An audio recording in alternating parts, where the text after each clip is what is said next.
Uou! Tá começando mais um episódio do Carteiros do Condado, esse programa que tem como objetivo desvendar os mistérios da indústria financeira deste Brasil. E no episódio de hoje a gente vai estrear um novo formato, não é isso, Guilherme Anversa? É isso aí, vamos aproveitar, né, que nosso querido Davi Fontinelli está aproveitando as suas merecidas férias, né, o nosso editor-chefe. Então vamos aproveitar que o chefe está de férias aqui e vamos ousar um pouquinho. Aí quando ele voltar, a gente descobre se ele aprovou ou não o nosso formato. Não, mas aí já é tarde demais, já tá valendo. Já tá valendo, não quero mais saber sua opinião. O Davi, inclusive, deve estar mal, né, agora, né? Bom mesmo é estar no feriado no frio aqui gravando podcast. E a gente tem convidado no programa de hoje também, e com um sobrenome daqueles que desafiam a minha capacidade de dicção, né? Mas é Alexandre, como é que pronuncia? Olsen. Caramba, que chique. Quem é você no mercado em 30 segundos? Boa pergunta. Eu entrei no mercado faz 16 anos, maior parte do tempo do lado mais institucional. Mais recentemente eu vim atender pessoa física aqui na XP. Hoje eu sou investor do time do Unique, né, aqui do escritório próprio da XP. Já entrando ali um pouquinho, cada vez mais dentro da parte de... ali com a XPA, com o Guilherme Anversa. Recebi o convite e agradeço muito a oportunidade. No bom português tupiniquim, o que um investor faz? O investor, super curto, ele é o assessor do assessor. Então, o assessor ele está ali para atender o cliente, fazer a ponta comercial, dar toda o embasamento de investimento para o assessor, para o cliente, mas sempre que tem alguma coisa um pouco mais profunda, um detalhe um pouco mais espinhoso ali, aí ele tem um apoio um pouco mais técnico, que aí é o time de investors do próprio escritório. Muito bem, perfeito, ficou claro. Bom, E é interessante, eu queria até aproveitar que ele está comentando a função dele, né? A gente está numa fase de olhar muito a qualidade dos investimentos das pessoas, né? Dos investidores. Poxa, como é que está o asset allocation, quanto tem em bolsa, quanto tem investimento internacional.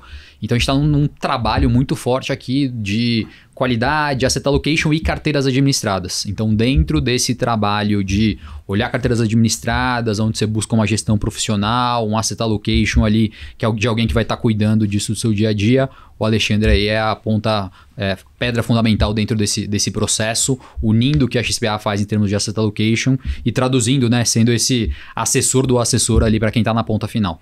A gente até montou uma célula dentro do time de investors, a gente chama de Portfolio Solutions, que é exatamente para olhar ainda mais profundamente a questão da qualidade de alocação, de fato. Então, tanto de forma propositiva, como que deveria ser a recomendação de investimento do ponto de vista de asset allocation, etc., quanto da parte de restritiva para evitar... o cliente está passando do FGC ali numa alocação. Será que ele tem consciência disso? Será que faz sentido? Então, a gente fazer esses... A galera chama muito lá de guardrails, não é a minha palavra favorita, mas de realmente tentar blindar as piores falhas ali que pode acontecer na hora da alocação. Perfeito. Pensando nesse contexto de diversificação de carteira, né? Muito bem. Bom, o formato novo que a gente fez menção aqui no Carteiros é o seguinte, a gente vai passar a ter um programa ainda mais visual, então a gente vai mostrar bastante gráfico ao longo do programa, né? A gente vai mostrar imagens, tweets, quase que um catadão do que está rolando no mercado como um todo para deixar você bem informado uma vez por mês aqui no Carteiros.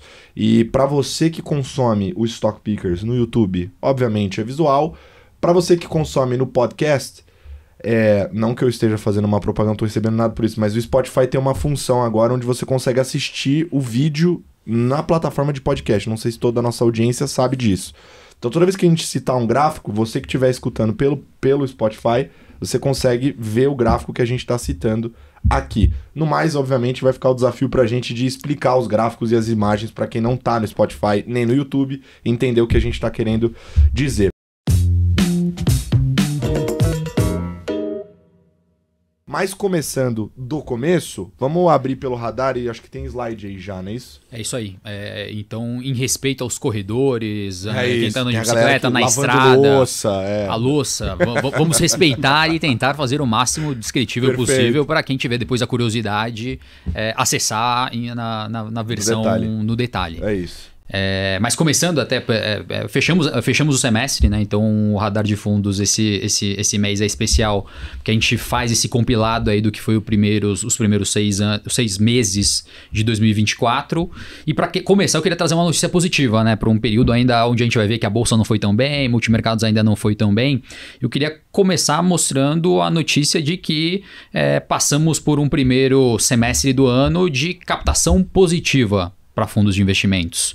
Então, depois de 2 anos onde a gente tinha a saída de recursos aqui, migrando para os títulos isentos, migrando para as LCIs, LCAs, títulos bancários, a gente vem de um período aí onde a indústria conseguiu captar aí quase 160 bilhões de reais, muito concentrado em crédito privado, muito concentrado em produtos ainda conservadores. A indústria de fundos multimercados ainda perde recursos, foram mais de 85 bilhões de reais que saíram. A Bolsa, a boa notícia é que ficou praticamente no 0 a 0. Os investidores seguraram a posição, né? Os sobreviventes, quem continuou não saiu.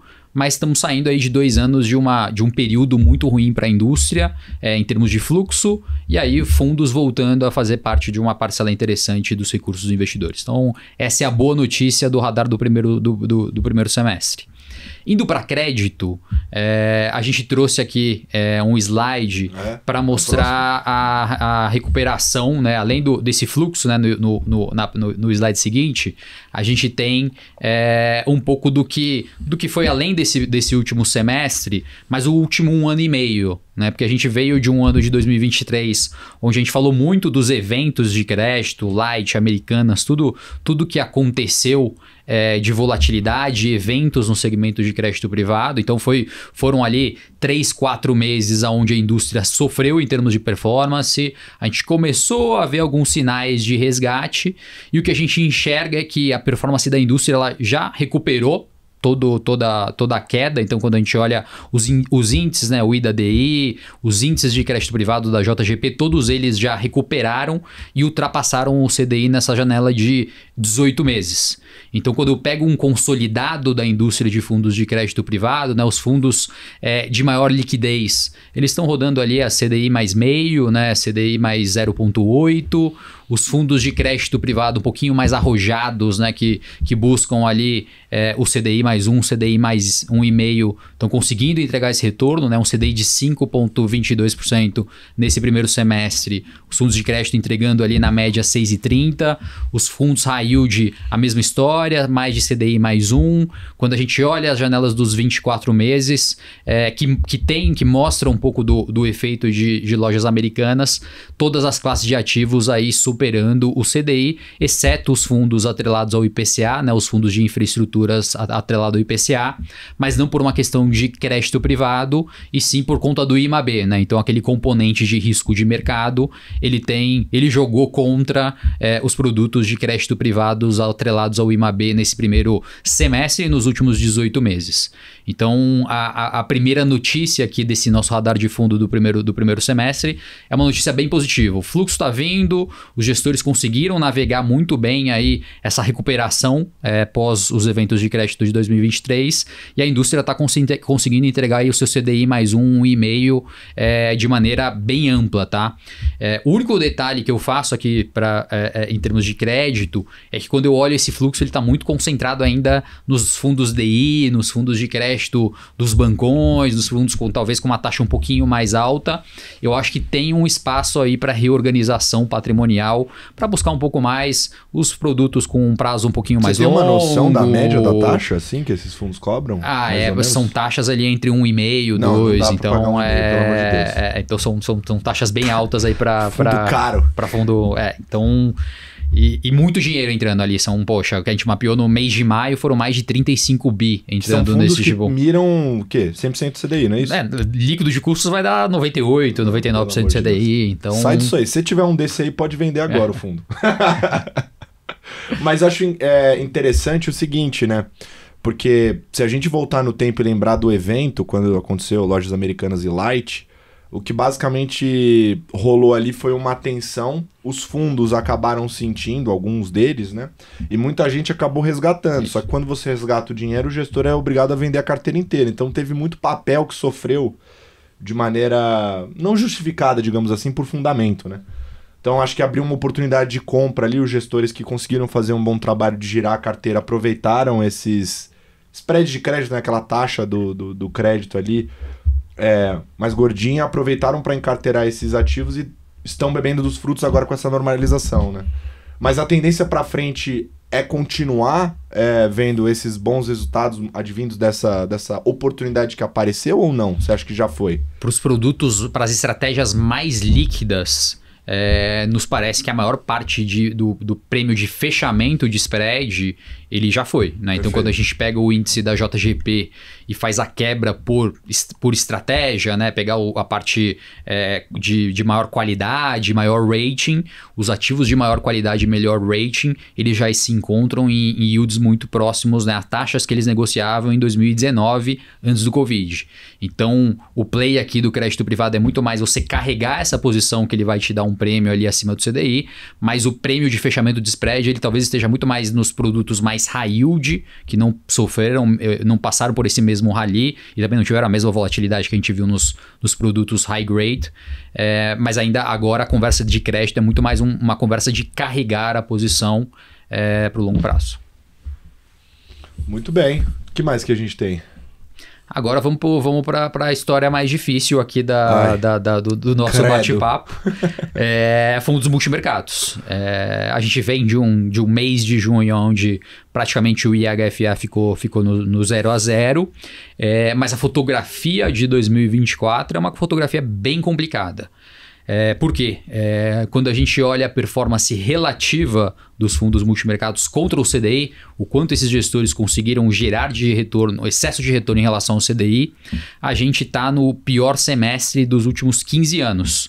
Então, os gestores, na média, através do índice de hedge funds, o IHFA, eles tiveram uma performance de CDI menos 5,02%.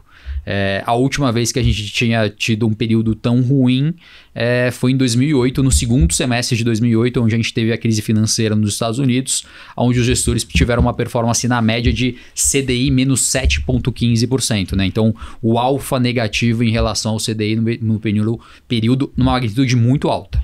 E o pior do que isso até, se você for olhar o segundo semestre de 2023 também está nessa lista, o primeiro semestre de 2023 também está nessa lista e o segundo semestre de 2022 também está nessa lista. Então, os últimos 4 semestres estão na lista dos piores 10 da história. Boa pontuação. É isso. Tem 4 semestres do pior. Ruim faz tempo. É isso aí. Há 4 semestres, pelo menos. Nossa. Mas assim, eu tenho... Puta, eu vou jogar vocês numa sinuca de bico. Desculpa, depois vocês me batem. Mas o... Porque é o seguinte, o que eu fico pensando? Quando a gente olha pra indústria lá fora, no Stock Pickers, algumas pessoas falam... O Braga fala muito essa frase, né? Que o brasileiro tem uma vantagem, que é saber o que vai acontecer no dia de amanhã, é só ler o noticiário americano de hoje.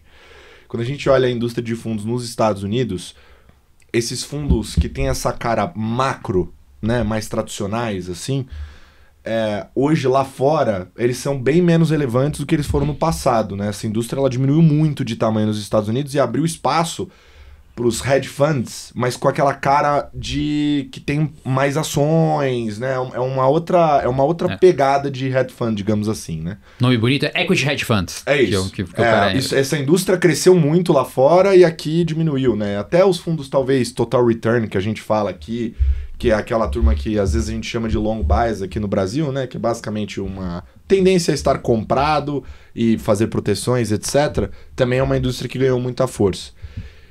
Pergunto, daqui em diante, será que a gente está nesse momento de virada na indústria brasileira? Ou seja, esses fundos multimercado vão precisar se reinventar de maneira literal ou não? É só uma fase, os fundos vão continuar trabalhando da mesma forma que trabalharam até aqui, vida que segue e esperar uma janela melhor de resultado para conseguir captar de novo. Como é que vocês olham para isso? Vamos nós dois. Essa eu vou começar aqui.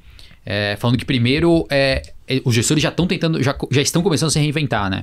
Tá. Muito investindo você tem observado, assim? Base de dados, times quantitativos. Então você já pega algumas casas que começaram a desenvolver ferramentas quantitativas dentro de casa e agora já estão até com produtos quantis, né? A Genoa montou um, a Ibiúna montou outro. Então já tem um pouco desse movimento dos gestores multimercados macro tentando sair um pouquinho da caixinha e buscar outras formas ali de geração de ideias.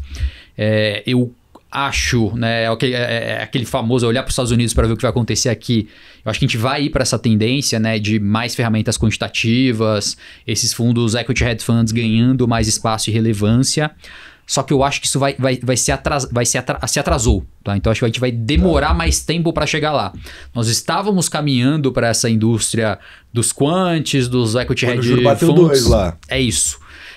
Com o juro de 13,75 e ele demorando mais tempo a cair, diminui o apetite do investidor, diminui a demanda por esses produtos mais sofisticados, o fluxo sai, a indústria precisa se reorganizar também, os times vão ter que ficar talvez um pouquinho mais enxutos das gestoras menores, então surge menos oportunidade, né, para uma pessoa ir lá e botar dinheiro para investir num novo negócio, numa nova asset.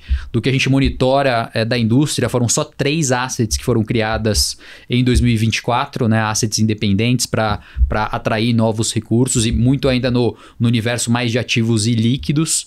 Então eu acho que nós vamos chegar lá, mas esse processo vai demorar mais tempo do que era o planejado. Tem uma questão que eu queria colocar, que é o tamanho da indústria. A indústria nos Estados Unidos, a indústria de multimercados macro, que é os hedge funds lá fora, se você voltar 20, 30 anos atrás, ela era mais ou menos do tamanho que a brasileira é hoje. E aí, conforme ela cresce, o alfa, você gerar alfa quando você está jogando sozinho, é ok, né? É difícil, tem suas dificuldades, mas, cara, se você tá sozinho é uma coisa. Quando você tem o nível de concorrência que você tem hoje nos Estados Unidos, tá todo mundo olhando para o mesmo cenário macro, qual que é o seu diferencial? Como que você gera esse próximo real marginal, né? Quando a gente olha para o Brasil, a gente ainda tem uma indústria bem maior do que era há 20 anos atrás, há 5 anos atrás, mas ainda é uma indústria pequena. Quando esses 4 semestres que a gente está olhando aqui que foram mal, que a indústria foi mal como um todo, foram 4 semestres muito peculiares, que na verdade, em geral, o multimercado macro, o que ele faz? Assim como o hedge fund fazia, o hedge fund macro fazia. Ele olha o cenário e fala, cara, em que ponto do ciclo eu tô, ele monta a posição, cara, é mais inflacionário. Ele monta posições que vão ganhar dinheiro se realmente se concretizar que é mais inflacionário. Teve um mês que foi menos. Tudo bem, aquele mês ele perde dinheiro. Se ele acertou a tendência, se ele aceitou a leitura, ele ganha dinheiro no médio prazo, no longo prazo. Os últimos 4 semestres, a gente teve ciclos a cada 3 meses. A cada 3 meses mudava completamente. Então a gente vai cortar juros. Estados Unidos não vai subir juros. Não, vai subir sim. Não, vai subir, mas vai parar por aqui porque quebrou o Silicon Valley Bank. Não, vai poder subir mais porque vai ter que subir mais porque o fiscal americano está complicado. A hora que você olha a cada 3 meses essa mudança super brusca, o cara que estava acostumado a acompanhar ciclos de 18, 24 meses, ele monta a posição para perder, para tomar a virada inteira na cabeça, que foi o que a gente viu aqui. Quando a gente olha para esse semestre de 2024, esse primeiro semestre de 2024, a primeira coisa que a gente repara, e aqui você com certeza tem mais dados do que eu, é uma redução do limite de risco que os gestores estão tomando. Então o cara pode tomar até 6% de volatilidade, ele está tomando 4%. Ele pode tomar até 8%, ele está tomando 6, 7%. Eles estão abaixo do orçamento de risco deles. Mas o mais interessante para mim é que, particularmente maio e junho, principalmente, a gente começa a ver que os fundos eles estão começando a operar diferente uns dos outros. A dispersão aumentou. A dispersão de resultado. Então, o IHFA, o índice que a gente está acompanhando aqui de hedge funds da Ambima, o de junho, ele é muito pouco representativo do nome a nome dentro da indústria. Então, sim, ele é a média da indústria, mas a dispersão dentro dessa indústria mudou bastante. Apesar do índice ter ido mal em junho, a gente teve fundos que performaram 1,5%, 2% dentro da indústria, assim como a gente teve gente que errou. Isso é bom. É bom, eu não quero todo mundo operando na mesma ponta, porque se está todo mundo operando na mesma ponta, eu amasso meu alfa e eu perco minha diversificação aqui dentro da indústria. Eu comprei o fundo A ou o fundo B, eu ganho ou eu perco do mesmo jeito. Então é bom ter uma diferença maior de dispersão. A hora que eles retomarem o o orçamento de risco, a gente deveria, né, assumindo que a dispersão continue, a gente deveria ver, sem reinventar a indústria, sem necessariamente reinventar a indústria, concordo com a Versa que vai demorar um pouco mais para essa reinvenção toda acontecer, mas a gente deveria ver a indústria, o IHFA sendo cada vez menos representativo da indústria. Não sei se... É isso aí. E vou pegar a primeira parte do documentário, da questão dos ciclos econômicos.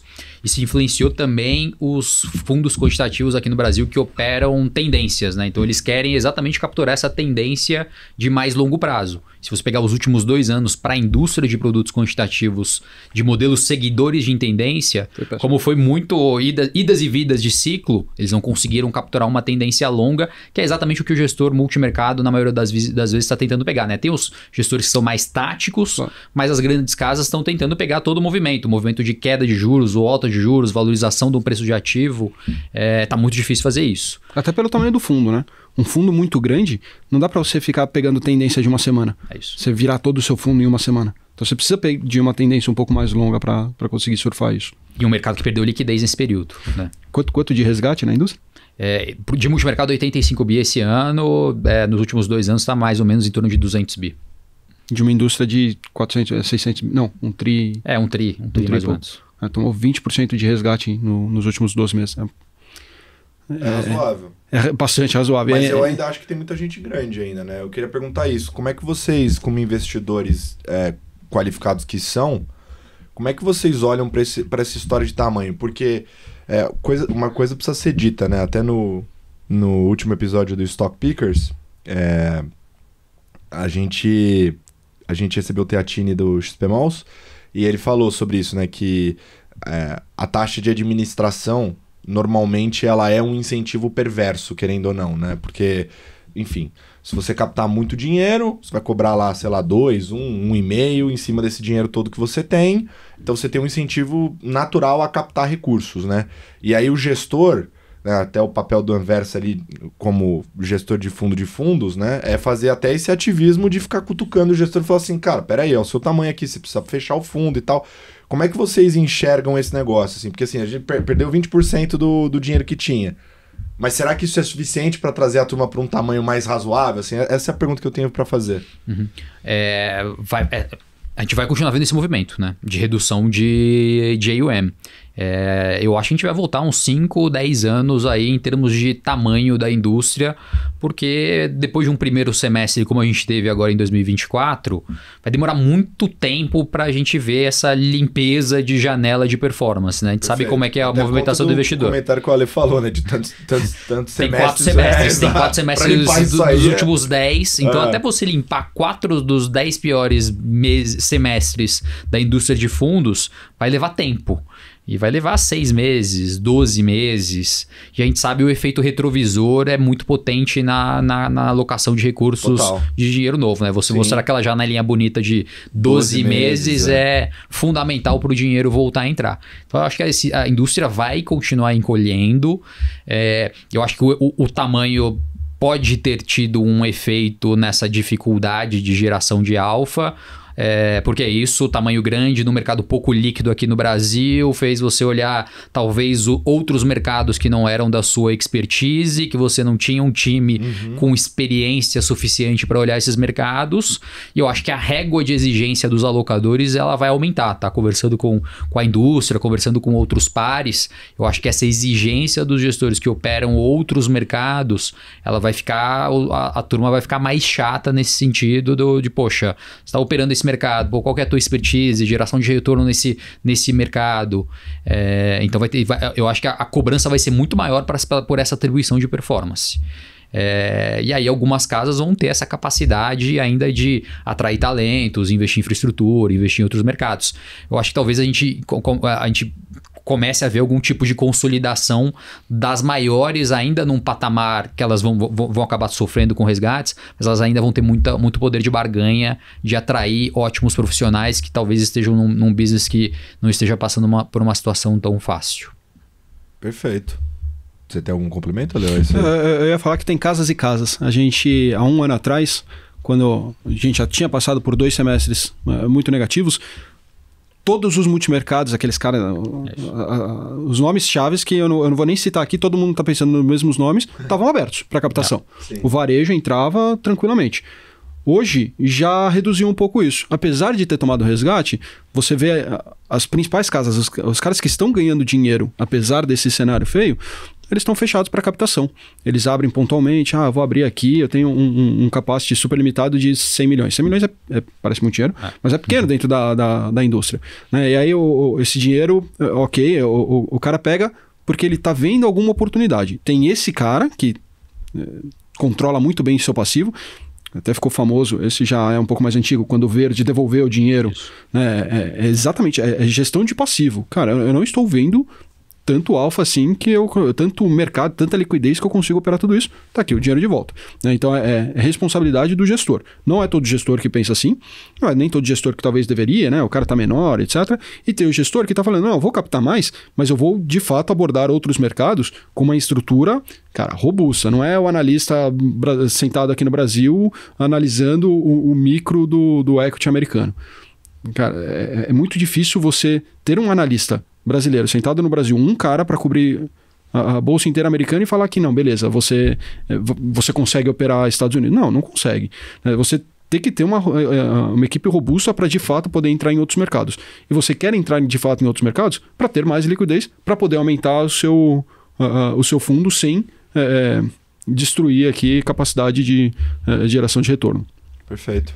Você me lembrou de um ponto, eu ainda não fiz essa conta, tá, para trazer números precisos, mas já é uma questão de observação, né? Porque a gente vem de um 2023 de muita crítica ao tamanho, que eu concordo que talvez em alguns casos tenha sido um tamanho exagerado, só que quando eu olho para 2024, mesmo casas que a gente considerava que tinham um patrimônio fácil de operar ali, 2, 3, 4, 5 bilhões de reais, que é um tamanho que dá flexibilidade para o gestor montar e desmontar a posição, mesmo essas casas com tamanho mais flexível não estão conseguindo ter um 2024 tão brilhante, e a gente tem alguns casos de gestoras com um AUM maior conseguindo performar bem no ano de 2024. Então, eu acho que vai bem no ponto do Ale, que existem exceções. E a estrutura que você tem por trás. A hora que você tem um fundo de 3 bi, qual o tamanho, quantos analistas você pode ter cobrindo cada mercado? Na hora que você tem um fundo de 20 bi, 40 bi, aí você consegue, você tem taxa de administração, e aí nesse caso pode até ser positivo, porque você contrata um time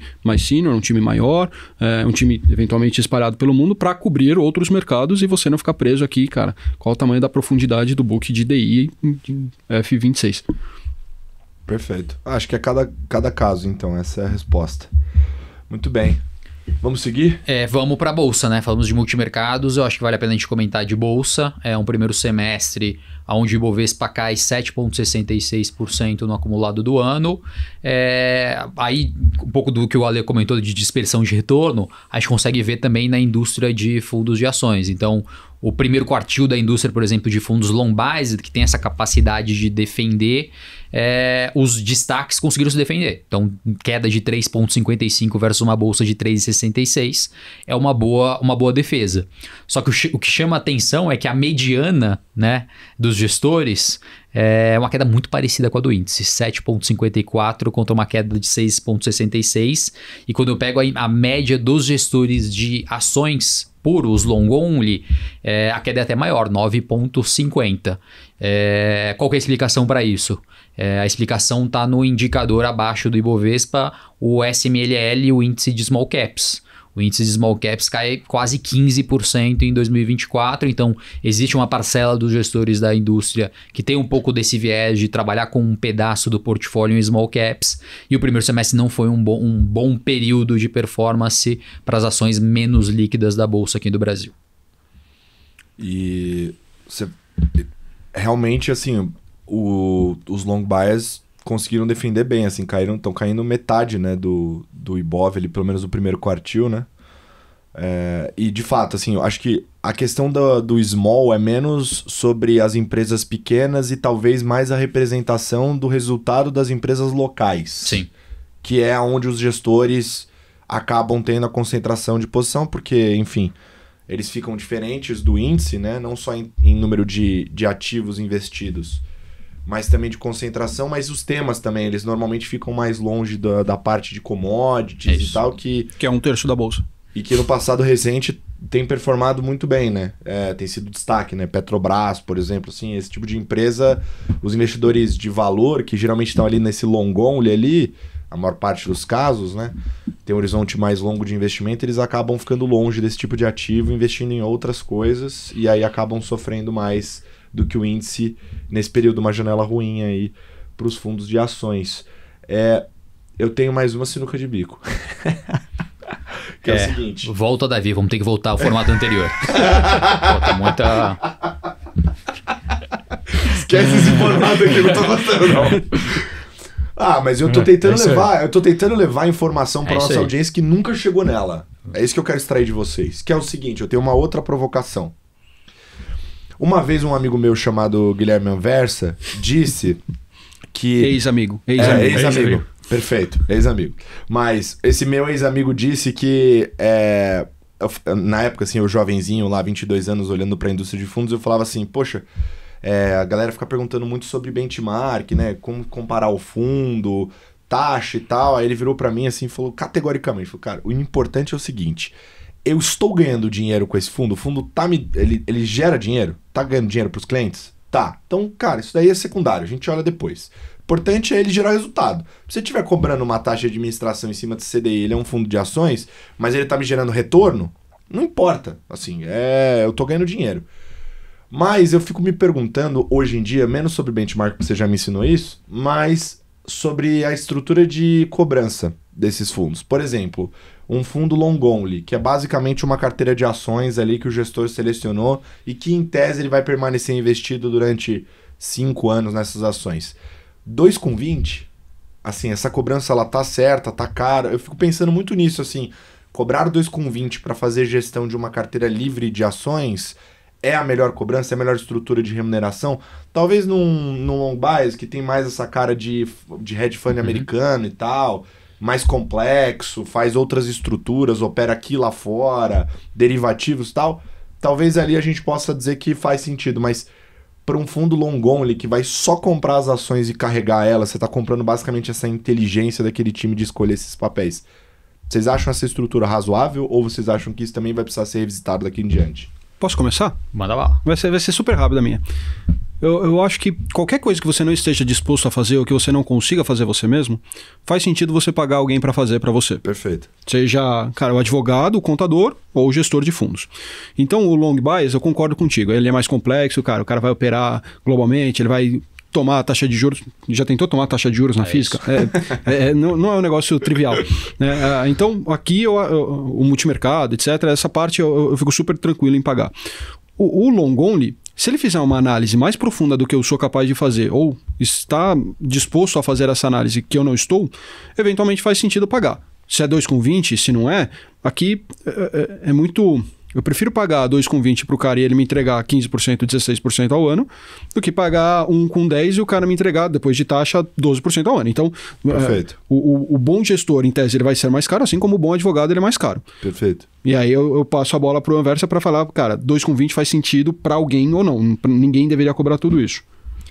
2,20 é pro testado, é pro gestor que criou track record, que tem time, estrutura. Então, eu não enxergo o 2,20 como o grande vilão. Até porque, vamos comparar com a medicina, poxa, se você quiser ir pro médico de ponta do coração, você vai pagar mais.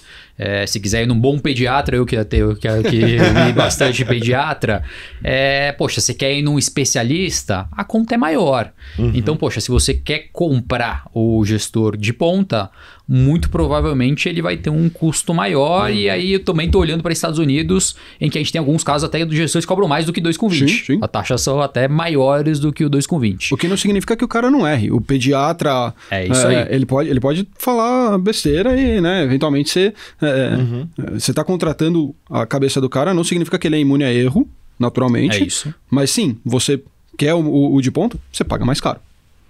Pronto.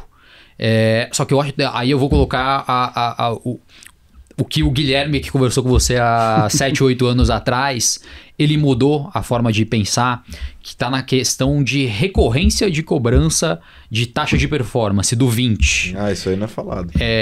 Esse 20, muitas vezes, ele é cobrado que é a taxa semestralmente. De performance, né? Exatamente. Ela é cobrada o 2 é fechando administração, o 20 é performance. Sim. Que em alguns casos, ele é cobrado a cada semestre.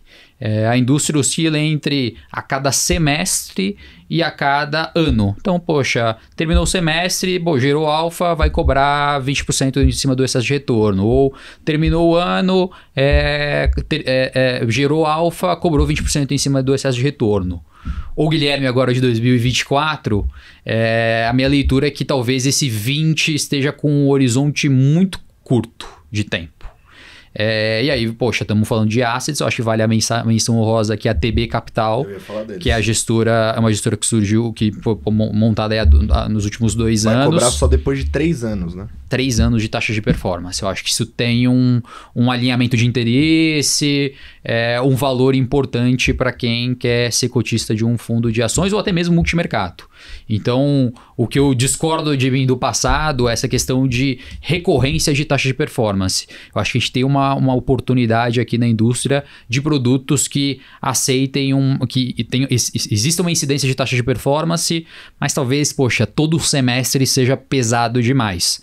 Agora, a cada 3 anos, a cada 2 anos e meio, a cada 5 anos, eu acho que isso cria um alinhamento de interesses que eu enxergo que pode ser um diferencial aí para os próximos anos. Até porque é dinheiro que sai do fundo, né? Exato, né? Você vai distribuir isso aí, sei lá, como bônus, dividendo. Sai de dentro e é um dinheiro que poderia estar lá compounding, né? Gerando valor composto na linha do tempo. Perfeito. Que mais? Último, para fechar o nosso radar de mercado, não podemos falar do S&P. Então, essa daí 14,48% de alta. É renda fixa, né? Parece. Nossa, só. É uma linha reta. 14,48% de alta em 2024. Peguei aqui, roubei a frase do Warren Buffett no evento da Berkshire em 2020. Não aposte contra a América, não aposte contra o S&P. É a maior alta aí do ano, né? Versus a nossa bolsa aqui no Brasil, que em dólares é a pior bolsa do ano dentre os emergentes e os mercados desenvolvidos. Mas esse radar de fundos aqui, eu quero aproveitar essa alta do S&P para fazer uma provocação, que é o que está no próximo slide. Quando a gente pega o fluxo de recursos, na próxima imagem, a gente teve uma entrada muito grande de investidores nos anos de 2021. Tá? Então, o que a gente fez aqui? A gente pegou fundos que têm uma nomenclatura global, Bolsa Americana ou S&P no nome. Tem global, Bolsa Americana e S&P existe agora. Poxa, quanto de dinheiro entrou nesse tipo de estratégia em 2021? Mais de 30 bilhões de reais foram alocados de investidores nesse tipo de estratégia. O que aconteceu nos primeiros 2 meses de 2022? Uma correção da Bolsa Americana. A Bolsa Americana ali caiu por volta de 25%, 30% no primeiro trimestre de 2022. O que aconteceu com o fluxo? 2022, para esse mesmo grupo, 12 bilhões de reais foram resgatados. 2023, 17 bilhões de reais foram resgatados dessa estratégia. Ou seja, todo o dinheiro que entrou em 2021 saiu em 2022 e 2023 por conta de uma janela, que foi a janela do primeiro bimestre de 2022, ruim de performance do S&P. Então, poxa, todo mundo quer falar de NVIDIA, inteligência artificial, vários podcasts falando sobre essa exuberância da Bolsa Americana. Como o Ale falou, parece um CDI, é uma linha reta, mas na prática, quando eu olho os números, os investidores brasileiros não estão pegando esse movimento e pelo contrário, né, eles repetiram o erro que a gente repete aqui no Carteiros, que foi pegar uma janela de tempo ruim de performance, que foi 2022, olhar para essa janela, não vai bater no CDI, não, vou resgatar 30 bi de resgate em 2 anos. Então, para mim é muito chocante esse dado de ver que todo esse movimento de valorização da Bolsa Americana aí dos últimos 2 anos e meio, ele não foi capturado pelos investidores locais que estoparam a posição em 2022 e 2023. Ou seja, a galera comprou na alta, vendeu na baixa e não voltou, e aí o mercado voltou sem ninguém. Bizarro. Daqui a pouco compra de novo. Não, mas a gente vê muito esse movimento com a Bolsa Americana, mas praticamente com qualquer classe de ativo. Sim, É o Bitcoin, vou comprar quando ele bate 70 mil, não quando ele bate 40. Eu não estou na recomendação de investimento. A Bolsa, eu vou comprar a Bolsa Brasileira, vou comprar a 135 mil pontos, não a 118. Né? Então tem esse efeito de enquanto o gringo, o institucional está entrando, o varejo acaba dando essa liquidez, né? Tanto na entrada quanto na saída. É assustador isso. Esse filme se repete. Então, o que a gente está trazendo aqui em números é a melhor classe de ativo do ano, em 2024, S&P. Esse mesmo movimento que agora parece óbvio investir lá, a gente viu se repetir e esse desinvestimento na primeira janela ruim de performance do índice.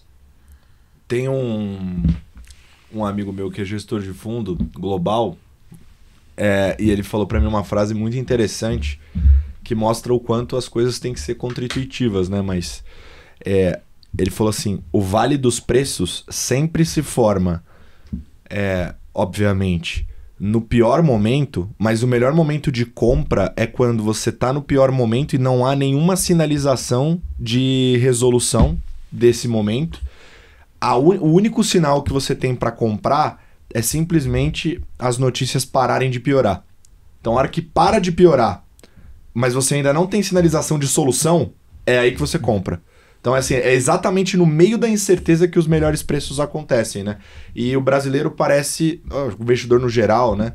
Mas a gente, ao invés de ser contra-intuitivo, que é o correto no mercado, as pessoas seguem esse dilema, né? Então, assim, tá bombando, vou comprar, entra e na hora que fica ruim, vende tudo e perde essa volta. E até no contexto de diversificação, e se você olhar dados estatísticos do S&P, né, você vai lá olhar janelas de 5 anos, você provavelmente vai ganhar dinheiro, né? Se você pegar o S&P em reais, né, redeado, né?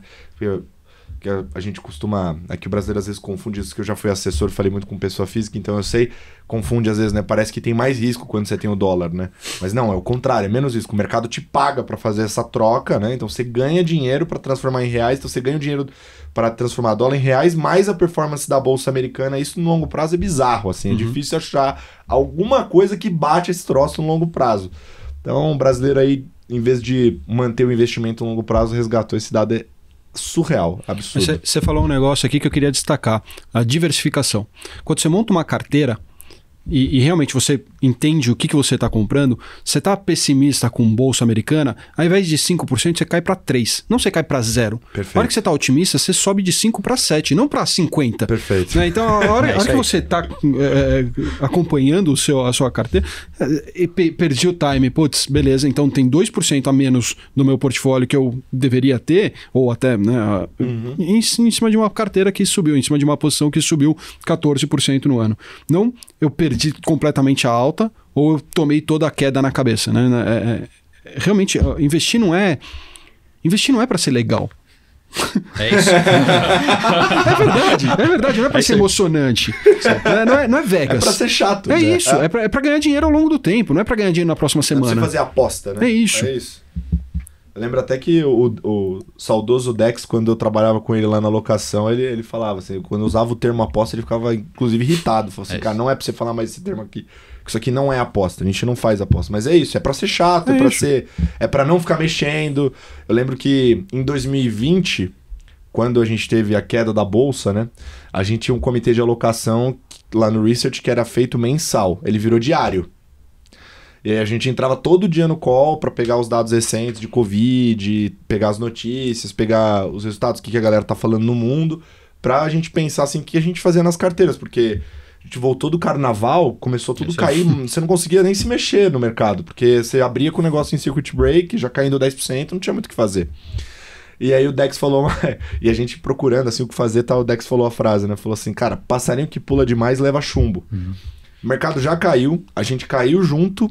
Cara, se a gente fizer qualquer coisa, a gente não volta junto com o mercado. Então vamos ficar quieto que as coisas vão voltar. E ele tava certo, né? Então, é sobre isso. Às vezes você acha que, nossa, Covid, preciso fazer alguma estratégia, alguma estrutura pra tentar... Às vezes a melhor estratégia não faz nada, cara. Só espera, respira, que vai dar. Então é isso, é pra ser chato, não é pra ser emocionante. Perfeito, belo comentário. Com esse belo comentário, encerramos o radar de fundos e podemos ir aos... Mas tem os tweets, temos os quadros novos. Quadros novos. Então roda, Neymar, vai pro próximo slide. Davi, não assiste essa parte, Davi. Poxa, Insta do mês, aí sim. é isso aí, né? Pô, além de cartas, pô, é legal que, poxa, a gente tem uma indústria de gestores que se comunica muito via as redes sociais, Instagram, Twitter, X agora, Posso né? Então, fazer um parênteses Claro. aqui? Um desabafo. por favor. Vou fazer um desabafo. Eu acho, e aí vocês podem até me corrigir, mas eu acho que a distribuição de fundos no Brasil, né, ela mudou muito nos últimos anos. E, assim, não tem nem muito a ver com o distribuidor, eu acho que tem a ver com a indústria como um todo. A indústria cresceu muito, né? Então, assim, quando eu era assessor, eu abri a plataforma da XP, tinha, sei lá, 300 fundos lá na plataforma, né? Sendo que vários desses eram fundos passivos, né? Tinha ali uma quantidade de gestores ativos mais reduzida, você meio que conseguia acompanhar todo mundo de perto e tal. Hoje em dia, se você abrir a plataforma, deve ter o quê? 1.200 É isso aí. fundos, fora o que fica lá só para o assessor e tal, né? Fora o resto da indústria que tá fora, que não passou ali naquela diligência na seleção da plataforma da XP, por exemplo. Cara, é muito fundo, né? E é um monte de nome, assim, eu tava até brincando com os meus amigos, ou vocês colocam o nome em latim, ou vocês colocam o nome tupiniquim, Isso aí. nome de planta, nome de árvore, Ou sigla. ou sigla, e não quer dizer absolutamente nada. Uma cota do lado que nós aqui acabamos de dizer que também não quer dizer nada, né? 12 meses, o que isso entrega de informação pra pessoa? Né? O Nada. conteúdo informacional é zero, nulo, né? Então tá muito difícil hoje pro investidor selecionar o que beneficia o trabalho de vocês, isso aí. obviamente. Nos manter empregados. O que facilita o É trabalho de vocês, mas eu acho que do lado das gestoras, até para ajudar vocês a fazer o trabalho de vocês melhor, elas precisam se comunicar melhor, né? Precisam ter, por exemplo, olha essa iniciativa aqui da IP, que legal, né? Tem um Instagram, e se você for ver no Twitter, eles são muito bons também. A WHG tem feito um trabalho legal assim. As cartas da Kinea, por exemplo, a Kinea tem um canal de YouTube muito forte também. Só que é pouca gestora fazendo, e às vezes é uma iniciativa isolada, não tem uma estrutura de comunicação legal. Cara, as assets parece que não acordaram para esse troço, entendeu? Então, assim, vou dar um exemplo aqui, claro. O último WHG Overview, por exemplo, que é um conteúdo que a WHG faz mensal. Eles colocaram um gráfico muito legal sobre o dólar, né? Mostrando ali, eu ia até comentar sobre isso aqui, depois eu comento no detalhe, mas mostrando o que do preço do dólar é local e o que é global, né? Cara, o Faria Lima Elevator tirou um print desse troço e postou em todas as redes. Então, assim, o quanto isso faz bem para a própria gestora em termos de awareness, de marca, né? Das pessoas conhecerem, começarem a ver. E outra coisa, é um conteúdo técnico, né? Sim, é um conteúdo muito bem feito. Muito bem feito, técnico, só que de um jeito palatável. Isso coloca a gestora numa posição de autoridade. As pessoas começam a acompanhar o conteúdo e falar, poxa, não, deixa eu... Por exemplo, a IP. Eu sigo a IP para quase como se fosse um conteúdo de sell side, assim, literalmente, eu quero ver o que eles estão postando, o que eles estão vendo de legal do mercado e tal, porque isso me ajuda no dia a dia. Então, acho que aqui é um caso legal do que as gestoras deveriam começar a se preocupar mais, e eu ainda vejo que as gestoras não estão se preocupando com isso. Enfim, parênteses, desabafo feito. Vamos lá. E é por isso que criamos o Insta do mês, o Twitch do mês. É isso. O que fica poxa, tem uma probabilidade da gente ver uma repetição de nomes aqui. Porque é isso, É meia isso. dúzia de É asset isso, fazendo um exatamente, esse é o Insta ponto. legal, é meia dúzia de gestor fazendo um comentário legal É isso. no Não é X. nem todo gestor que escreve carta. É isso. Exato, assim. Esse programa, ele nasce com esse intuito. Só que eu não sei exatamente isso. quanto tempo, mas quando eram só as cartas para pegar e falar sobre... Hoje em dia, as cartas estão no Insta. Exato. Tão É isso, É isso aí. exatamente. E melhoraram Exatamente. muito, né? Sim. As cartas melhoraram Total. muito, os conteúdos são bem mais legais de cartas. Agora a gente tá dando o próximo passo aqui de trazer os posts, trazer mais coisa de conteúdo que é levada para informação. Né, porque é bizarro, porque a gente vê os dados do Reuters Institute lá, que faz uma pesquisa anual sobre como as pessoas estão se informando no mundo. Mais da metade da população mundial se informa por meio de rede social. Então, assim, se você não tá na rede social, se você não tá produzindo conteúdo digital, você não existe. Não é nem que... É isso. Você não existe, ninguém te conhece. Né? Então, acho que esse tipo de iniciativa é cada vez mais importante. E vocês vão aparecer aqui, quem fizer, tá? Que a gente vai pegar.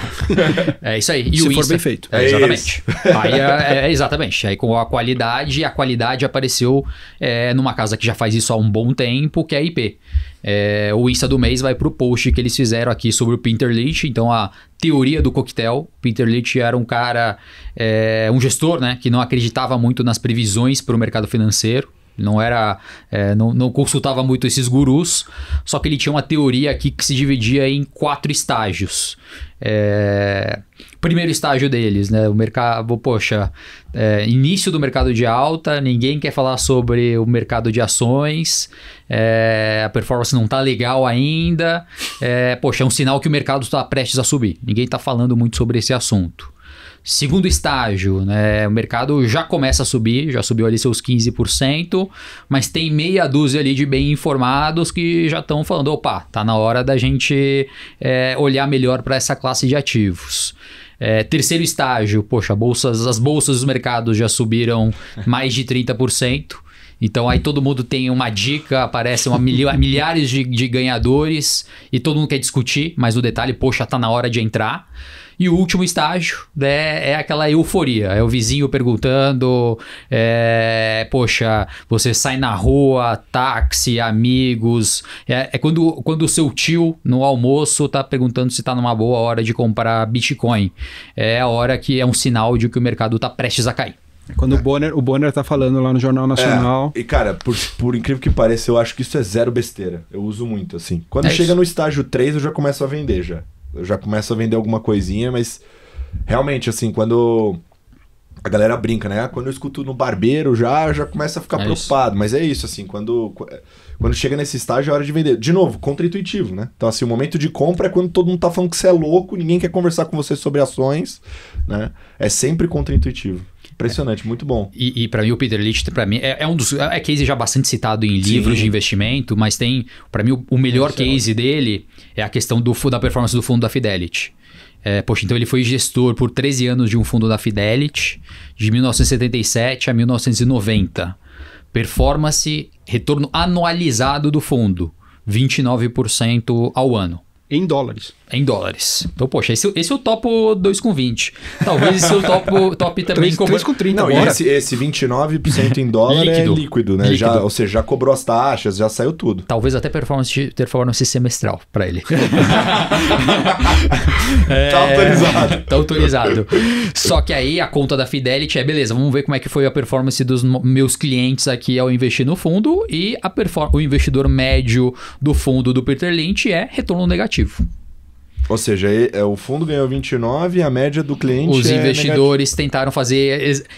exatamente esse ciclo aqui que ele está nos contando se aplica a tudo, né? Se aplica a um fundo de investimento. O fundo está prestes a performar bem, o fundo performou um pouquinho, as pessoas começam a olhar, o fundo performou muito, tá todo mundo falando, é o fundo da moda. É um pouco do que ele sentiu na pele. Os investidores... o investidor médio que investiu com o Peter Lynch não ganhou dinheiro. Bom, então como o Ale falou, você paga a taxa de administração e performance para alguém fazer algo que você não sabe por você, e aí você quer mesmo assim operar, então você fica operando a cota do fundo. Trader de fundo. Essa é a cotinha, né? Pô, não dá, cara. Impressionante. Vamos pro tweet do mês? Bora. São 2. Aí aproveitar que a gente tá começando. Amigos. João Braga. Então, o primeiro tweet é mostrar que o trabalho do investidor é tirar a torcida, né? Então, a gente sabe o que a gente sabe e sabe o que a gente não sabe. Então, muito do que ele fala do Kahneman, da questão comportamental nos investimentos. Então, torcer não ajuda no processo. Proximidade e transparência é o que você falou, né? Em termos de comunicação, de que você está pensando, de conteúdo, atrai cliente alinhado com o produto. Então foi sem querer, mas está muito alinhado com a nossa conversa aqui. Porque às vezes eu acho que é aquela coisa, né? Para uma gestora, eu acho muito melhor você captar devagar, por exemplo, e usando uma estratégia de comunicação que mostra muito como é que é a sua cozinha e como você investe o dinheiro. E aí, naturalmente, a captação vai ser mais devagar mesmo. Mas pelo menos as pessoas que estão investindo no seu fundo, o dinheiro que está entrando é um dinheiro alinhado. Pelo menos no primeiro momento. Claro que as coisas podem mudar e tal. Mas em tese você está atraindo gente que pensa igual a você. Ou que acredita na forma que você pensa, né? É um dinheiro diferente, eu acho, assim, esse passivo que você atrai por meio da comunicação, do conteúdo. Porque você alinha muito a expectativa, né? Então eu acho que é isso, esse tipo de colocação que o Braga faz no Twitter, as pessoas seguem ele lá, provavelmente boa parte da galera também é cotista da Encore, acaba entendendo um pouco melhor como é que a galera da Encore pensa em mercado, e aí esse dinheiro que entra é um dinheiro mais alinhado, né? Concordo com você e vou botar um outro fator, tá? Além desse crescimento gradual, trazer esse dinheiro alinhado, tem um outro detalhe que é a questão da safra, né? Evita uma concentração muito grande de clientes numa cota específica, porque a gente sabe, qualquer bom investimento ele está sujeito por uma janela ruim de performance. Aconteceu com o Peter Lynch, acontece com os grandes nomes de mercado. E quando fica muito concentrado, né, existe o risco de, poxa, ninguém sabe o que vai acontecer no próximo mês, nos próximos 2 meses, de ter uma correção muito grande do mercado e você está com o passivo de um produto bom, só que muito concentrado numa cota ruim de performance. Não, e é impressionante como o filme se repete até sem querer, né? Porque embora não exista essa leitura, talvez, de estamos no ponto mais alto de resultado dos fundos multimercado, porque a gente acabou de dizer aqui várias vezes que cada caso é um caso, dispersão, cada um opera de um jeito, então não tem esse troço de estar no ponto alto de multimercado, você não deveria negociar a cota, mas normalmente por conta desse vício da indústria de curto prazo, né, de olhar a janela curta, se tá bonita a foto e tal, o dinheiro sempre entra no momento que o fundo tá super bem, e aí, sem querer, tipo, acontece igual sempre, não sei porquê, mas logo na sequência vem uma janela ruim, e a galera que comprou antes acaba saindo, e aí o resultado final médio do cliente é muito baixo, né, então... Realmente, esse negócio de não concentrar e essa captação diluída ajuda também. E o que o Ferreirinha falou? O Ferreirinha, eu já trouxe ele aqui até para ajudar a gente a já ir para as cartas, né? Porque ele já traz um pouco de call de mercado. Tá. Né? Então, nesse primeiro semestre, onde a gente vê um período de fluxo negativo para a Bolsa aqui, principalmente de investidor estrangeiro, ele trouxe um insight aqui, então, no dia 1º de julho, nas nossas recentes reuniões com investidores, a maioria dos investidores já acha que o preço está bastante atrativo para as ações aqui no Brasil. Estimativas de lucros recentemente revistas para cima. A dúvida aqui que vai catalisar uma recuperação da Bolsa. E aí são 2 principais, né, na visão dessas conversas com investidores estrangeiros. O primeiro é flexibilização da política monetária dos Estados Unidos, né, início de corte de juros. E o segundo, que vai ser muito tema daqui das cartas que a gente vai conversar, é notícias mais positivas de política fiscal e monetária aqui no Brasil. Então, tirar todo esse burburinho que a gente está tendo aqui de política fiscal aqui do Brasil. Um dos presentes aqui dessa mesa escreveu uma carta do senhor mercado conversando com a política aqui no Brasil, exatamente para, enquanto a gente tiver notícia gerando essa volatilidade, atrapalha, né, tira esse catalisador de recuperação do mercado. Perfeito. Queria juntar os 2 tweets, porque o Braga fala sobre o que você controla e o que você não controla, e o catalisador você não controla. É isso. A única coisa que você controla é o teu posicionamento, é o teu asset allocation. Perfeito. E torcida pelo catalisador vir logo também não ajuda. Como é que ele fala aqui? Ele falou, torcer ajuda 0 no processo. É isso, ajuda 0 no processo. É isso, perfeito. Muito bem. Bom, vamos entrar nas cartas? O que temos aí? Cartas. Genoa. Então vamos começar trazendo aqui um gestor... um case, uma história legal aqui de asset do Brasil. Tá no grupo que o Alexandre comentou das assets que estão fechadas para captação, que conseguiram segurar um pouquinho mais do passivo de recursos. A carta, em termos macro, ela entra bem numa discussão do quadro de política monetária aqui no Brasil. Então, esse questionamento da gente ver alguma desancoragem na pesquisa Focus a respeito da inflação, entra bastante no detalhe aqui da discussão de política fiscal. Para um posicionamento, quando a gente abre aqui, um posicionamento, e aí mais uma vez juntando até com o que o Alexandre falou, de utilização menor de orçamento de risco, né? Poxa, sem posição no câmbio doméstico, levemente posicionados em juros e inflação aqui no Brasil, então sem uma posição muito relevante, e a maior parte do orçamento de risco concentrado no book de moedas. Então, moedas da América Latina, G10, euro, alguns países emergentes, é onde está a maior parte do orçamento de risco do fundo, entendendo que está um momento mais difícil para operar Brasil. Perfeito. Você trouxe o que aí, Ale? Quer já jogar uma? Já tem a Capitalo aqui no... Capitalo já não... já tem no... Esse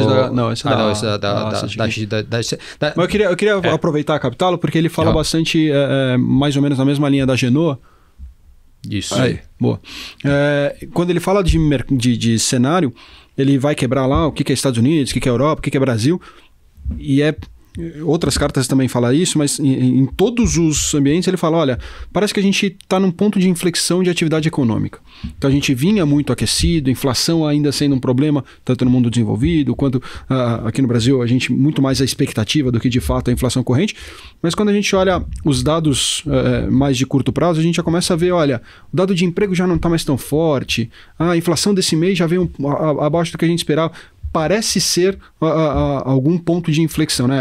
Até uma dispersão maior dos dados. Tem alguns dados ainda aquecidos, outros um pouco já mostrando um desaquecimento. E aí o posicionamento deles vai exatamente nessa linha, onde eles estão majoritariamente em todas as economias, tanto brasileira quanto americana quanto europeia, aplicados em juros. Assumindo que, olha, tudo bem, então se vai começar a desaquecer, de fato, esses juros deveria ser mais baixo do que a curva está precificando, então aplicado significa literalmente, né? O cara está apostando numa queda da curva, não necessariamente do juros de curto prazo, mas nas três zonas, ele até fala aqui, né? As três regiões que ele está olhando, ele está aplicando em juros. E que me chamou a atenção é a questão da Bolsa. Bolsa brasileira, eles estão comprados. E eles estão comprados, né, ou em posição relativa, ou comprados. E aí eu fui olhar exatamente a performance deles, como que ela foi... como que ele quebra pra gente. A Capital faz um super trabalho ali dentro de comunicar. Cara, onde que eu tô ganhando dinheiro, onde que eu tô perdendo dinheiro? E no mês, no ano, em 12 meses, quase qualquer janela, é sempre um dos principais, é Bolsa. A hora que você estava falando dos Equity Hedge Funds, que na prática ele é um multimercado, mas ele tem um pezinho em bolsa ali bastante relevante, tanto no Zeta quanto no Kappa, né? Achei isso bastante interessante aqui. E um detalhe nessa observação de performance attribution deles, né? Se você pegar o Capital Tarcos, que é o veículo de ações da Ipuro, né? Que traz, que é um pouco da cabeça que é aplicado ao multimercado, ele está também entre os mais destacados aí, em termos de performance também da indústria dos fundos, né, de equities. Uma coisa que eu gosto muito da Capital, e aí, independente da carta, é ele ter esses, acho que se eu não me engano são 13... os CAS. São 13 livros que ele tem lá dentro, em que cada um é especialista numa coisa. Então você não tem o gestor de equities achando que vai operar a curva, ou o gestor de equities Brasil achando que vai operar a bolsa americana. Não. Você tem um cara para operar a bolsa americana que ele só opera, e aí o Kappa e o Zeta, eles falam, cara, quanto de bolsa americana eu quero ter? E aí, quem vai tocar de fato isso é o gestor de bolsa americana. Quanto de juros eu quero ter? E aí ele consegue montar, eles chamam de constelação, né? Isso. A constelação de mesas ali, eu acho um trabalho fenomenal. E aí até melhora a questão da liquidez dele, né? De onde que ele vai tomar mais risco, tendo mais profundidade. Ainda no tema Brasil, eu trouxe aqui a carta da XP, também do time multimercado. O Mário tem que voltar. Tá um pouquinho mais no início aqui dos slides, onde a gente tem uma visão essa aqui. Que traz... e aí eu vou conectar até com a entrevista do Fernando Genta, que o Genta deu no Valor Econômico, uma leitura mais preocupada com a política monetária aqui do Brasil. O Genta já enxerga a possibilidade de um início de ciclo de alta de juros pelo Banco Central aqui do Brasil. Então, na visão dele, já existe espaço para pelo menos 4 altas de juros, na taxa de juros aqui do Brasil. Completamente na contramão da Capital. A dispersão que a gente estava falando até agora aparecendo na prática. E em termos de posicionamento, né? A gente já viu dos dois primeiros, a gente já vê a XP Asset já nesse tom mais duro aqui de política monetária. Ele escreve aqui na carta, né? O Banco Central pode se ver forçado a ter que aumentar juros ainda esse ano. E aí eles encerraram, né? Ao invés de ter algum tipo de posição, eles estão sem posição aplicada em juros aqui no Brasil, ou seja, apostando na queda, né? Eles tinham em algum momento um posicionamento apostando na queda, zeraram a posição aplicada. Mas eles não viraram a mão. Não estão apostando que o juro vai subir. Até porque, na verdade, a curva já está precificando alta. Então, se eles estiverem certos, eles não ganham dinheiro. Não faz nenhum sentido tomar juros essa... Exatamente isso. Então, quando você olha o que já está precificado, o mercado já precifica essas altas que a XP tá... o time macro da XP o dinheiro tá que já posicionando. estava antes com essa aposta para a Adam. Né? A Adam estava apostando, estava tomado em juros e tal, e a cota está mostrando ali que estão ganhando dinheiro nisso. Perfeito. É isso. E aí vou juntar a conversa com a Verde, então, que é o que está aqui na próxima imagem mesmo, que fala da questão do risco fiscal mais barulho político. Então, também uma casa também fazendo essa quase pressão aqui de que os números, né, quando eles enxergam os dados econômicos de atividade, até eles estão na ponta até um pouquinho mais otimista. Tem alguns dados ali de piora, mas eles acham que os números de atividade econômica, até os números, eles enxergam até uma melhora nos números fiscais de curto prazo, né? Porque Brasil. de Brasil. Porque muito de gasto foi concentrado ali, a questão dos precatórios, o primeiro semestre. Tem muita coisa ruim fiscal que já aparece nos números de curto prazo, que a gente pode enxergar alguma melhora para o segundo semestre, mas ainda com muito barulho, e aí eu acho super simbólico que eles colocam na carta, né? Eu ocupei uma casa que é há muitos anos, 7,5% de exposição em Bolsa Brasil é muito pouco para padrões históricos da Verde, né? Que tem ali um target estrutural de 30%, já teve mais recentemente com 20%, 25%. Só teve 0, acho que no impeachment da Dilma. 14 ali foi muito próximo a 0, agora está nos lows da época de Dilma em 2014 e incrementando um pouquinho aí a posição em ações internacionais. Mais uma vez, né? Muita dispersão de posicionamento entre os gestores multimercados. O que é bom. Me tira uma dúvida, a Verde, eles já voltaram a aplicar em NTNB ou não? Continuam em chips? A preferência continua na chips. Foi um pouco até do que eles falaram no evento.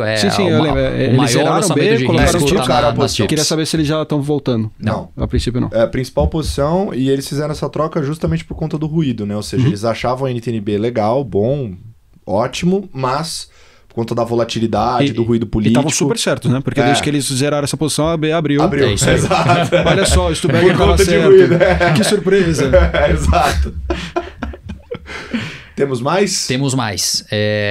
Antes de ir para a Bolsa, vale a pena a gente comentar um pouco mais sobre Estados Unidos e eleições. E aí a Kinea traz uma leitura bem interessante sobre o quadro político global, então não só Estados Unidos, mas um cenário talvez um pouquinho mais positivo nas eleições que a gente teve na África do Sul, um cenário mais complexo que a gente teve nas eleições no México, estamos no meio de uma confusão política acontecendo na França, e os Estados Unidos com o famoso debate onde se questiona muito a viabilidade do Biden como um candidato à presidência e toda essa discussão de uma potencial substituição do Biden, e eles já trazem números mostrando essa probabilidade maior de vitória do Trump. Um comentário sobre, novamente, comunicação, mas é que eu não posso perder. Eu não lembro a última vez que no Carteiros a gente não comentou a carta da Kinea. E isso aconteceu justamente depois que eles viraram a mão e começaram a escrever desse jeito. Com títulos legais, né? Porque captura vocês, né? Então essa história de que comunicação é só para varejo, tá enganado.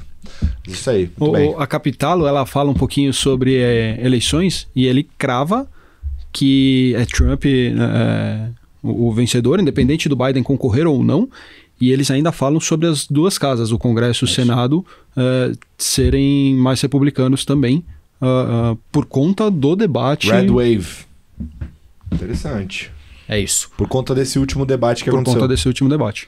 No material, na apresentação da Kinea e na carta, eles têm uma análise ali com quadrantes, onde eles fazem essa composição, né? Republicano, democrata, republicano-democrata, né? Como que é o comportamento, né? Quais são as consequências para o mercado para cada uma dessas combinações, mas entendendo que o republicano mais republicano aumentou a probabilidade. Perfeito. E um extra que eu acho que é legal também dessa leitura aí após após esse debate aí que chamou tanta atenção, né, do Paulo Leme ali, o presidente do Comitê de Asset Allocation da XP, que ele viu uma incerteza muito grande com a definição da política de efetivamente quem foi o presidente dos Estados Unidos, né? Ele enxergava um risco de que da gente ter eleição nos Estados Unidos ali, a definição em novembro, mas poxa, judicialização, um partido entrando contra o outro, a gente demora muito tempo para efetivamente ter a definição do presidente. E ele enxerga que com o último debate e esse aumento de probabilidade da vitória do Trump, esse risco que ele enxergava como um risco muito ruim para o mercado, né? Você ficar 6 meses ali sem saber quem é o presidente efetivamente dos Estados Unidos, esse risco hoje ele está menor, assim, vê muito pouca probabilidade disso acontecer. Perfeito. Agora entramos em quem escreve todo mês sobre bolsa, que é a Odália. Bom, na questão da Dália, eles falam bastante sobre... eles também gostam de trazer temas diferentes, parecido com a Quiné. E ele traz um pouco de física, de ambientes equilibrados... Equilíbrio instável e estável, perfeito. E aí ele fala um pouco de Estados Unidos, que eles teriam um equilíbrio estável. Equilíbrio estável significa que é um ambiente onde, se você tem um choque externo, ele tende a voltar ao equilíbrio original, e o instável é exatamente o oposto. Se você tem um choque externo, o desequilíbrio ele tende a se majorar ao longo do tempo, né? E aí, Estados Unidos ele seria alguma coisa muito mais estável por conta das instituições, por conta do livre mercado como uma competição talvez mais saudável ali.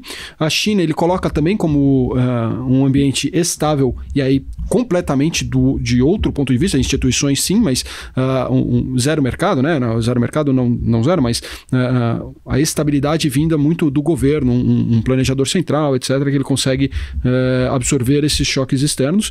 E o Brasil como talvez a parte mais instável aqui dessa equação, onde um choque externo aqui, externo ao ambiente, ao risco local. Ao risco local, mas não necessariamente externo dos mercados. Então pode ser inclusive o risco fiscal ele ser exacerbado internamente. Então, simples, as falas eventualmente do Lula ou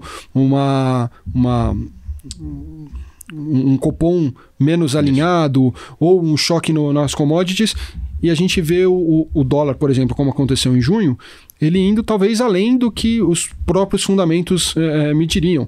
A gente chegou a ver precificação de mais de 50% de probabilidade de aumento de Selic nessa próxima reunião de julho.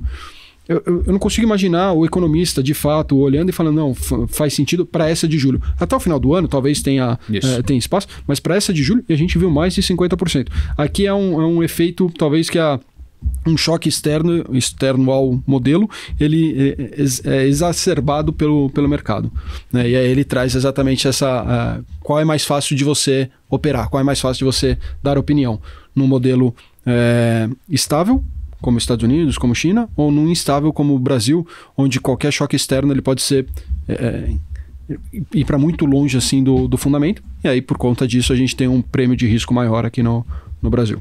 Sabe que esse teu ponto, agora pensando nesse teu ponto do equilíbrio instável aqui do Brasil, talvez isso seja um fator determinante para a gente continuar vendo a existência dos gestores macro brasileiros, né? Entendendo que é uma indústria que encolheu nos Estados Unidos, mas como a gente tem muito essas correções de rota aqui no Brasil, esse equilíbrio instável, isso acaba gerando muita oportunidade para o gestor macro conseguir operar essa instabilidade do Brasil. Isso não é Brasil, isso é emerging markets. Emerging markets como um todo, ele é mais guiado pelo macro do que pelo micro. Quando você tem instituições sólidas e, cara, a tua meta de inflação é 2% e quando está em 2,5% você acha que está esquisito, ok, você vai fazer a análise ali, o bottom-up ele faz muito mais sentido do ponto de vista de gestão, né? O último ponto que eu esqueci de comentar aqui sobre a Dália é que, apesar deles saberem dessa instabilidade, saberem desse risco adicional, eles estão tomando um pouco mais de risco do que seria o neutro deles. Então eles estão mais otimistas com bolsa, particularmente, que é onde eles mais operam, do que normalmente eles estariam, né? Eles estão não só otimistas de acreditando que vai, mas de fato colocando dinheiro. Adicionando risco no portfólio, um pouco na contramão da indústria, né? Exatamente. Não, talvez não da indústria de bolsa. De equities, é isso aí, bem observado. A indústria de bolsa a gente vê bastante isso. E aí, para fechar, o Ale trouxe um grande nome aí pra gente falar. Opa! Caramba! Fazia tempo que eu não vi isso Fazia tempo que ele não aparecia.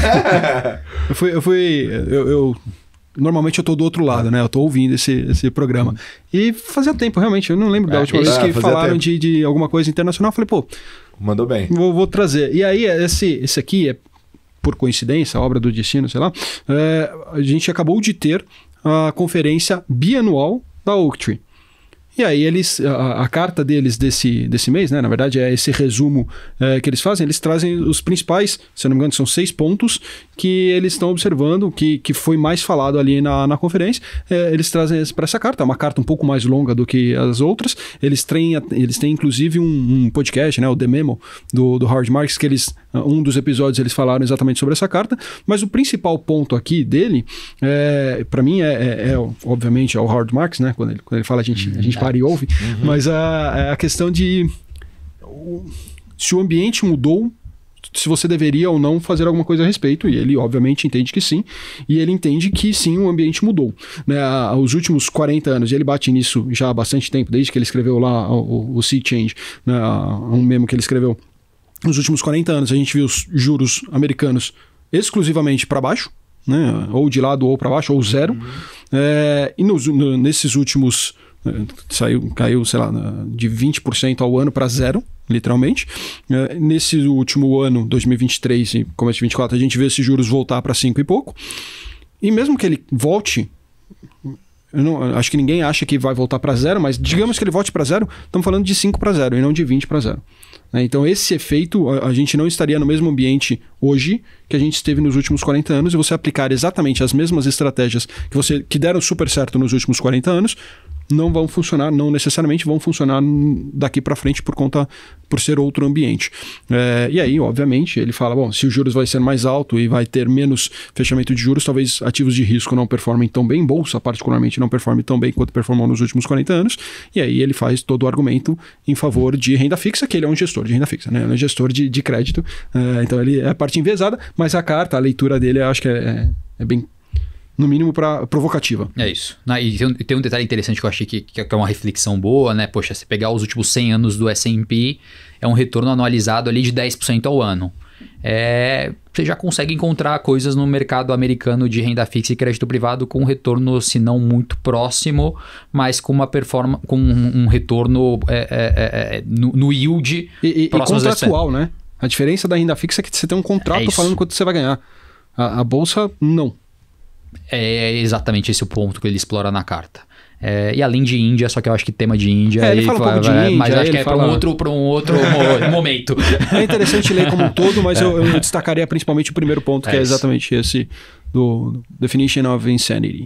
Muito bom, muito bom. O que eu ia trazer só é esse comentário sobre o overview para fechar, porque eu achei interessante e rodou bastante o mercado.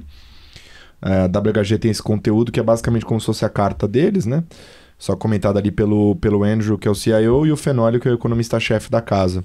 E eles fizeram uma regressão no dólar, uma conta ali, um modelo que eles fizeram que conseguiu basicamente indicar, na visão deles, o quanto do preço do dólar é local, ou seja, vem desse ruído político, vem dessas questões que a gente discutiu e que as outras cartas apontaram também, e quanto é global, ou seja, do fortalecimento do dólar contra o mundo, né? Essa questão dessa soberania da economia americana. E é impressionante que a contribuição do local é maior do que a global, e se não fosse essa contribuição local, o dólar deveria estar 5,10, né? E o mais interessante é que depois que eles soltaram a carta, o negócio fez tanto barulho, várias instituições procuraram o WHG para falar sobre, etc e tal. Eu não sei se dá para dizer, mas eu acho que fez preço, porque o dólar fechou depois e o gráfico deles atualizou o modelo dizendo que esse fechamento foi só local também. Então, talvez tenha feito barulho. Mas é interessante a gente ver o quanto essa questão que o Luiz comentou no Verde Day, né, e que a gente acabou de falar aqui que estava certo, né? Mas o quanto isso pesa, né? O quanto o ruído pesa, o quanto ele realmente faz preço. E eu vejo alguns economistas comentando por aí, por exemplo, o Zena Latif, etc., né? Que o quão é importante esse indicador do mercado, né? Porque as falas do preço, você comentou da minha coluna Senhor Mercado, né? A que saiu nesse último final de semana, eu falo sobre isso porque teve uma semana que o Lula comentou, né? Dizendo que ele não devia satisfação para nenhum banqueiro, não devia satisfação para nenhum ricaço, nas palavras dele, né? Mas depois ele montou uma agenda com o time econômico para discutir questões justamente porque o câmbio incomoda, porque o câmbio tem essa ação do pass-through, né, que ele gera inflação, ele pode gerar inflação porque os componentes que a gente consome parte deles são importados, né, então isso já acaba gerando inflação, e a inflação deixa todo mundo mais pobre e isso faz com que a credibilidade ou o apoio do governo, a popularidade vá caindo, né? Então acaba sendo uma preocupação, mas muitos economistas falam sobre não ignorar esses indicadores, porque o mercado sempre teve esse papel quase de auditor do governo e ele representa isso nos preços do mercado, né? Então o que você vê hoje no Brasil é literalmente a galera largando o taco, né? Porque se você escutar o Luiz Stuberger, que é um dos maiores gestores, dizendo que ele está zerando a posição dele em NTNB para comprar TIP, pelo único motivo dele achar o ativo excelente, num bom preço, mas ele não quer ficar exposto a essa volatilidade, é literalmente largar o taco, né? Então, a questão informacional dos preços é mais baixa em termos de dizer algum fundamento e muito mais a galera, o mercado dizendo assim, cara, não aguento mais isso aqui, não tenho mais paciência para esse negócio, quero ficar longe. Então, eu achei interessante isso explícito em números do quanto é importante para a formação de preço da nossa moeda, por exemplo, você se preocupar com essas questões de ruído político, né? Total. Eu diria que o mercado é quase como um grande termômetro, assim. É isso. Poxa, a gente quase bateu os 40 graus de febre aí mais recentemente.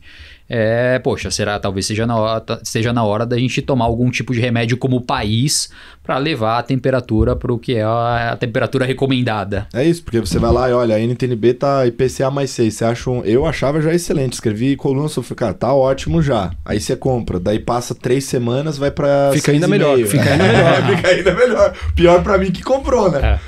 Mas é isso, assim, acho que é bem interessante essa leitura mais nos números. E melhor a reação que a gente parece estar vendo, né, do Lula chamando a equipe econômica, tomando algumas ações, a Petrobras repassou preço. Isso para mim é um recado importante, né, não é só popularidade que importa, precisa ter outras coisas.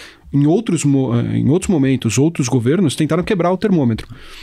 E como se isso resolvesse a febre. Não, a gente sabe que não, né? O problema, o preço do mercado é muito mais consequência do que de fato o problema em si. Perfeito, é isso aí. Bom, agora a gente vai para o nosso momento de dica cultural. Então, Neymar, roda a vinheta.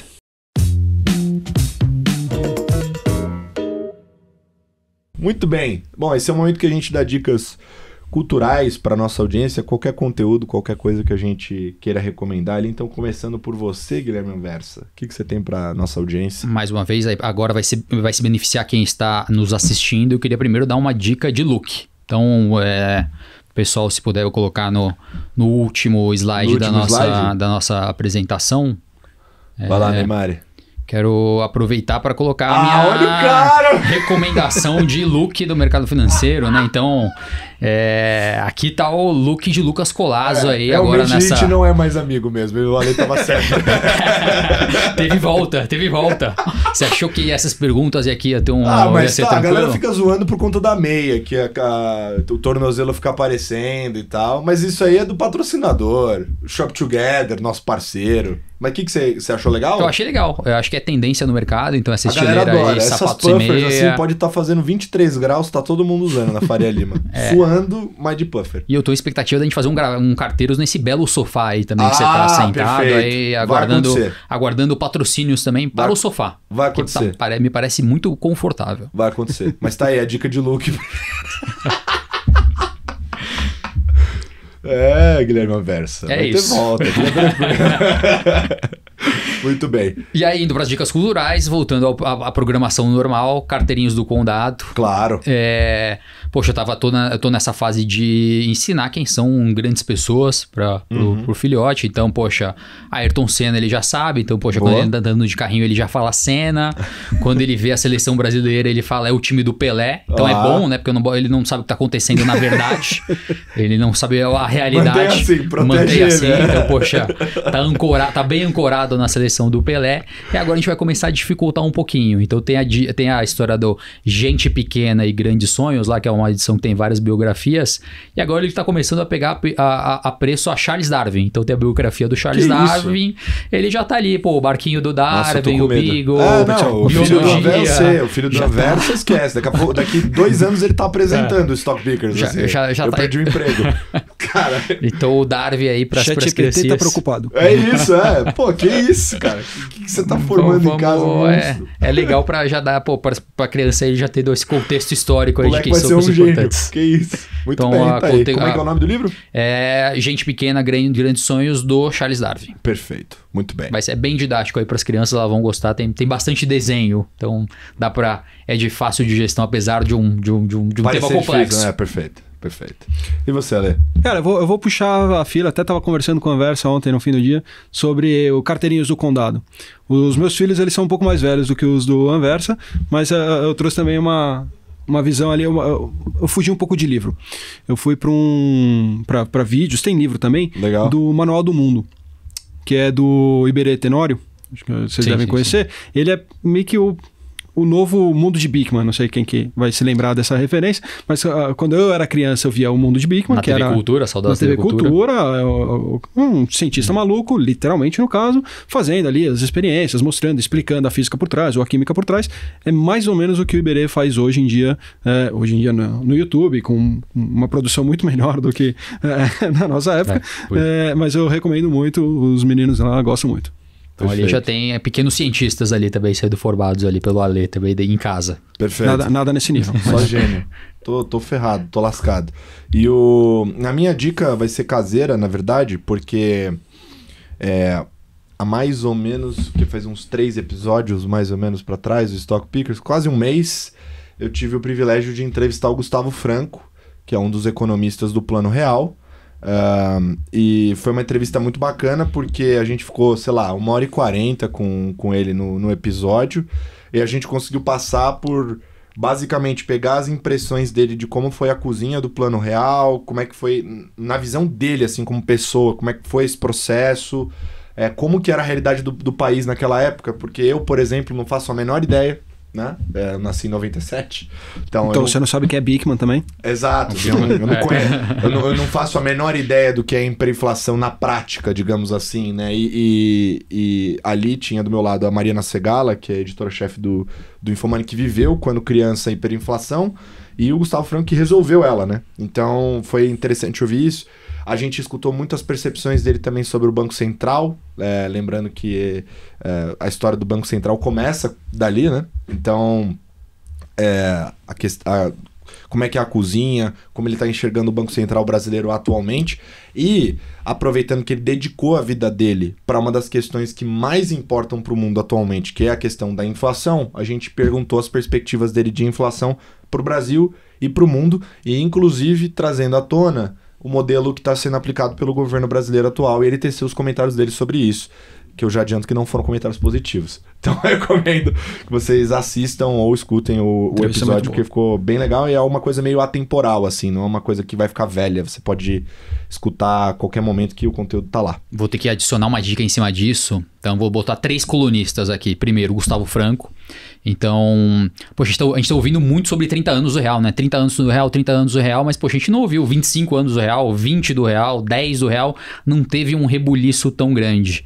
E o Gustavo Franco escreve o porquê esses 30 anos do real eles estão fazendo tanta publicidade, e vou começar com a primeira palavra que ele usou, que foi um protesto. E aí eu deixo para quem quiser ler mais a coluna mensal que ele escreve no Estadão e no Globo. E outros 2 colunistas, um semanal, Lucas Collazo, então toda semana ali é a coluna mais lida ali do Infomoney. Graças e um com coluna diário, nosso convidado, Alexandre Olsen, todos os dias ele faz um resumo do mercado ali em todas as manhãs, para quem quiser começar bem informado a ler, faz o comentário dele via Infomoney. Não, eu saí do Infomoney, eu voltei a fazer só primeiro, a gente tá pensando numa outra plataforma, eu te aviso. Perfeito. A gente avisa aqui a turma. Mas pode fazer aí que a gente vai distribuir. Mas é legal. Então eu vou aproveitar na linha do Plano Real, e eu vou dar uma recomendação. antiga, mas mesma coisa, não fica velha. O Casa das Garças é um think tank, eles montaram exatamente eles têm um podcast, tá no Spotify, deve estar em todas as plataformas, em que eles fazem, se não me engano, são 10 ou 15 episódios longos, os episódios, cada um com uma personalidade do que representou o Plano Real, e os últimos 2 são com o Pedro Malan. Fantástico, é o detalhe do detalhe. É a tua conversa com o Gustavo Franco, estendida, com cada um deles. Irado. É muito bom, realmente recomendo. Animal, muito bom. Tá aí as sugestões então. A gente vai ficando por aqui, Ale. Obrigado. Eu que agradeço. Quando você lançar o conteúdo novo, avisa que a gente vai avisar a turma. Sim, senhor. Pra ficar todo mundo por dentro. Anversa, obrigado por mais um episódio juntos. E o Davi que se cuide agora nesse novo formato. Programão. Agora ele não deve nem saber que ele deve estar lá se divertindo pra cacete. E a gente vai ficando por aqui. Mês que vem tem mais carteiros, tá? Então todo mês aqui você tem um encontro marcado com a gente. E não esquece dessa novidade também das ferramentas aqui de áudio, você poder assistir os gráficos. Se você não conseguiu ver e quer ver o gráfico, é só você ir no nosso YouTube também, tá bom? Um beijo. Tchau.